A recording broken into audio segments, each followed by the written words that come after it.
Hi, and welcome back to Focal Point AFR Talk. 888-589-8840, a number to call if you want to join the conversation. 888-589-8840. I want to talk about this fiscal cliff business here just for a moment. And frankly, I'm of the opinion that the Republicans, a lot of people are saying this, and I agree with them. Charles Krauthammer's saying it. I think Rush Limbaugh's been saying it. I think the Republicans ought to just walk away from the table. Just walk away. Mark Stein's got a piece out there saying if this sequester goes into effect, it's going to reduce federal spending by $153 billion over the course of 10 years. That is chicken feed. That's nothing. $153 billion. I got to find his story in there. We spend that. I don't know how long it takes us to spend $153 billion, but it sure doesn't take very long. Mark Stein says that's about what we borrow every month. We're going to say that for in 10 years. If the sequestration, this thing is so dramatic, it is so draconian, it is so devastating that over the course of 10 years, it will reduce spending over the course of 10 years by the amount that we are now borrowing in one single solitary month. I say let it happen. Let it happen. At some point, we've got to do something to start reducing federal spending, and that's a nothing. That is a nothing burger. That accomplishes zip, but at least it is a place to start. You know, when people are talking about how we are becoming Europe, we're already there. We have blown way past Europe. Mark Stein says, look, according to the most recent estimate or statistics from the Operation of Economically Developing Countries, whatever that is, government expenditures per person in France are $18,866 a year. That's what the government of France spends in welfare and redistribution payments every year, $18,866. You know what we spend in the United States? $19,266 per person. So we're already spending more in welfare and redistribution even than Europe. So we're not becoming Europe. We are Europe. And we have blown way, way past Europe. Stein talks about the budgets in other countries. In Australia, their government's spending 33% of GDP, and tax revenues are 27%. So they're going 6% in the hole every year. Norway, government spending is 46%, revenues 41%. So that's high, but they're going 5% in the tank. In the United States, government spending at all levels, that's federal, state, local, is 42.2% of GDP. Revenues are 24%, and that's high. I mean, what can be sustained is about 18% of tax revenue can be sustained without crippling the economy. Right now, we're at 24%, and we're going in the whole 18% a year. I mean, we are worse than Europe in every conceivable measure. We are borrowing right now $188 million every hour. Since this program started, we have borrowed $300 million since I started talking to you today. That Powerball winner, let's say we talk to those Powerball winners, hey, why don't you give that money to the federal government? That would cover about 3 hours of borrowing, that $565 million. That would cover 3 hours of borrowing, not spending, but just borrowing. Now, here's Bill Kristol, and I got this piece here that made me think of this Bill Kristol piece. Everybody says the Bush tax cuts, they just crippled the economy. I'm looking at a chart here that indicates, and I've talked about this before, that tax receipts after the Bush tax cuts went into effect, they grew rapidly from $1.9 trillion to $2.4 trillion. And the world record happened in 2007, 4 years after the Bush tax cuts went into effect. Lower tax rates, it stimulates the economy. More people make more money. They pay more taxes. Tax revenue goes up. It's a no-brainer. It works every single time it's tried. And in fact, the wealthy paid more taxes under Bush than they did under Clinton. After the Bush tax cuts went into effect, according to IRS data, the richest 1% paid $84 billion more in taxes in 2007 than they had in 2000. So under Bush, the rich paid $84 billion more, I repeat, more in taxes than they had under Clinton. 23% more. 23% more tax revenue from the top 1% than under Bill Clinton. And their share of the overall tax burden also went up from 37% in 2000 to 40% in 2007. So don't believe that bilge that the Bush tax cuts ripped off the government, plunged us into recession and depression because tax receipts from the wealthy went up under Bush. And that's what makes this particularly inane. Bill Kristol, clip number 2. This is a Weekly Standard guy. This guy's supposed to be a card-carrying conservative, gone completely off the ranch on this deal. And now he's sounding more like a liberal Democrat than a conservative Republican. Let's listen. Are you as optimistic as that, Bill?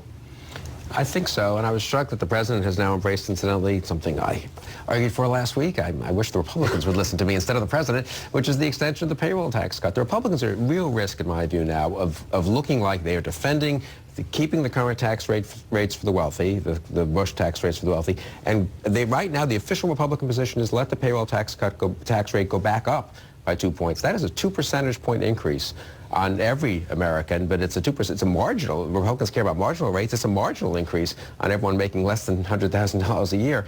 I really worry that Republicans are that President Obama. We can sit here and say he's overreaching. It's too much. You know, at the end of the day, President Obama is selling a very simple message. I want to keep taxes low for middle-class Americans, and Republicans look like I'm worried are in the position of looking as if they don't care about the middle class and just want to keep tax rates low for wealthy Americans. Well, this is just stupid. I mean, Bill Kristol's a smart guy, but this is just stupidity on steroids. The reason that we don't want to raise taxes on the wealthy is we want to grow jobs for Americans. These are the job creators. The Bush, if these tax hikes go into effect, they are going to affect 1.2 million small business owners in America that create 93% of the jobs that are created by small business. So the job creators are the ones that are going to get hit by this. They're the ones that create 93% of the jobs that small businesses create. We're about jobs. We're about jobs. We want jobs for middle class. This isn't about protecting the wealthy. This is about creating jobs. This is about leaving the job creators alone so they can do what? So they can create jobs for Americans so wages can go up and jobs can be created. So Bill Kristol, I mean, I don't know where he started drinking the Kool-Aid, but he's gone completely off the ranch on this deal. Now, here's Bill Kristol, clip number 3, and this may be correct, what he's saying here. Let's listen. So I'm very worried about Egypt compared to where one hoped it would be. And again, where is the U.S.? We are in retreat everywhere, and we are now seeing the price. We actually didn't see the price that much in the first 4 years because we were living off a lot of inherited capital of U.S. strength. But look at Syria, the total chaos and killing there. Look at Egypt. We're going to get out of Afghanistan, and the signal that will send will be disastrous. I've never seen a more worrisome moment of U.S. weakness and chaos following. So that's Bill Kristol concerned about where we're at, and I think he's right about that. I talked on Friday about a lot of smart people thinking that we're going to have a global collapse sometime this year. You've already got tremendous instability in places like Egypt. Religion of Peace, the Muslim Brotherhood is actually out there paying gangs to go around and sexually assault protesters, sexually assault Muslim women in Tahrir Square that are protesting. Now, here's an exchange, clip number 4, between Grover Norquist going up against CNBC's Jim Cramer on the issue of tax hikes. Now, Grover Norquist is the guy that wants the GOP to commit not to raise taxes. He's right. They shouldn't raise taxes. We care about jobs. We care about the economy.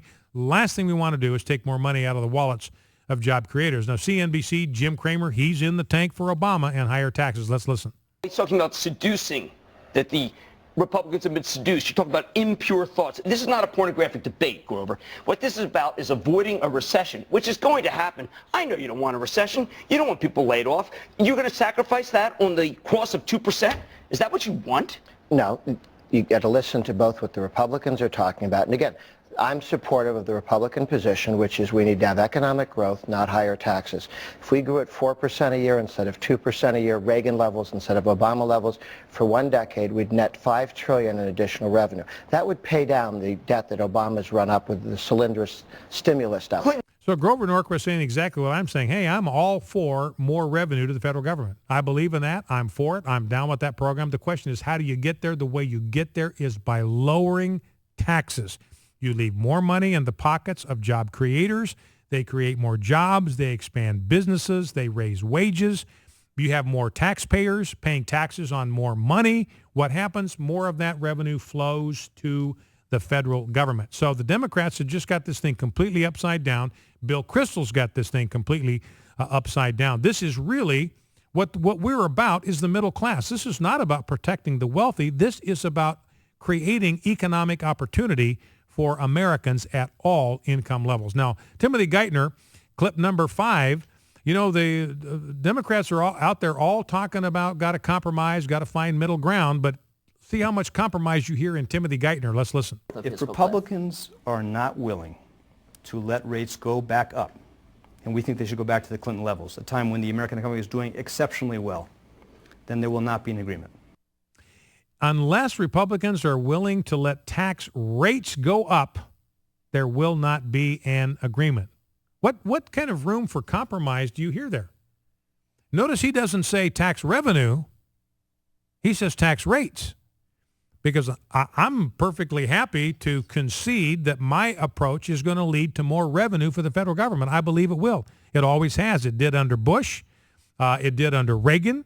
It did under JFK. It did under Calvin Coolidge. It generates more revenue to the federal government every single solitary time it is tried because lower taxes stimulate the economy and all that kind of stuff. But notice that Obama is not interested in tax revenue. It's not enough for him if loopholes are closed or whatever so that revenue goes up. He wants tax rates to go up. And again, I believe this is all about punishment. This really isn't about stimulating the economy. It's not about growing anything. It's about punishing productive Americans. And see, if revenues go up, that's not enough because the producers will not be seen to be punished. But if you increase their tax rates, that's the number. It goes from 35 to 39.6. Man, we're socking it to them. We're increasing the tax rates. So they do not just want producers punished. They want it to be seen that they are being punished. The only way to do that is increase tax rates. Focal Point AFR Talk.